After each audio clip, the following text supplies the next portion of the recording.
വാഴ്ത്തപ്പെടുമാറാകട്ടെ. മത്തായി 6:6 ഇങ്ങനെ വായിക്കുന്നു, അറയിൽ കടന്ന് വാതിലടച്ച് രഹസ്യത്തിലുള്ള നിൻ്റെ പിതാവിനോട് പ്രാർത്ഥിക്കുക. നമ്മൾ എല്ലാവരും പ്രാർത്ഥിക്കാറുണ്ട്, എങ്കിലും നമ്മൾ ശാന്തമായി അല്പസമയം ചിലവഴിക്കുന്നത് ചുരുക്കമാണ്. ദിവസത്തിൽ നമ്മൾക്ക് പല കാര്യങ്ങളും പ്രാർത്ഥിപ്പാനുണ്ട്. എങ്കിലും നമ്മൾ എങ്ങനെയാണ് ഇവിടെ പ്രാർത്ഥിക്കേണ്ടതെന്ന് പറയുകയാണ്. അറയിൽ കടന്ന് വാതിലടച്ച് രഹസ്യത്തിലുള്ള നിൻ്റെ പിതാവിനോട് പ്രാർത്ഥിക്കുക. ദൈവത്തിൻ്റെ സാന്നിധ്യം നമുക്കപ്പോൾ അനുഭവപ്പെടുന്നതാണ്. നമുക്ക് ദൈവത്തോട് പിതാവുമായിട്ടുള്ളൊരു സംസർഗം നമുക്ക് മറ്റുള്ള ബഹളങ്ങളും ഒക്കെ ഒഴിവായി ശാന്തമായ ഒരു അന്തരീക്ഷം ഒരുക്കാനായിട്ട് സാധിക്കും. അപ്പോൾ നമുക്ക് ദൈവവുമായിട്ടുള്ളൊരു കൂട്ടായ്മയാണ് അവിടെ സാധ്യമാക്കുന്നത്.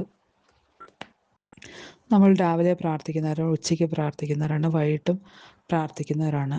അപ്പോൾ നമ്മൾ എങ്ങനെയാണ് പ്രാർത്ഥിക്കേണ്ടത് എന്നാണ് ഇവിടെ കാണിച്ചു തരുന്നത്. നമുക്കതിൽ നിന്നൊരു ഓരോ ദിവസത്തേക്കുള്ളൊരു ശക്തിയാണ് നമുക്ക് ഈ പ്രാർത്ഥനയിലൂടെ ലഭിക്കുന്നത്.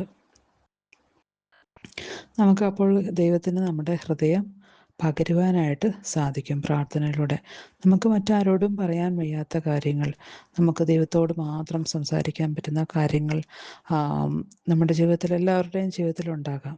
അതൊക്കെയും നമ്മൾക്ക് ഇങ്ങനെ ഇരുന്ന് പ്രാർത്ഥിക്കുമ്പോൾ നമ്മൾക്ക് പറയാൻ സാധിക്കും.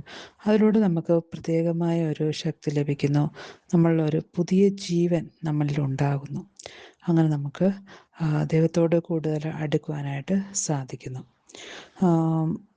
അനേകർക്ക് വേണ്ടി പ്രാർത്ഥിക്കാനും ഒക്കെയും നമ്മൾ സമയം കണ്ടെത്തേണ്ടതാണ്. നമ്മൾ പല പല കാര്യങ്ങളിൽ നമ്മൾ വളരെ തിരക്കുള്ളവരാണ്. എങ്കിലും അല്പസമയം നമുക്ക് ദൈവസന്നിധിയിൽ മുട്ടുമടക്കാൻ സാധിച്ചെങ്കിൽ അത് നമ്മുടെ ജീവിതത്തിന് ഏറ്റവും വലിയ അനുഗ്രഹമായി ഇരിക്കും. ഈ വചനങ്ങളാൽ ദൈവം നമ്മളെ അനുഗ്രഹിക്കുമാറാകട്ടെ. ആമേൻ.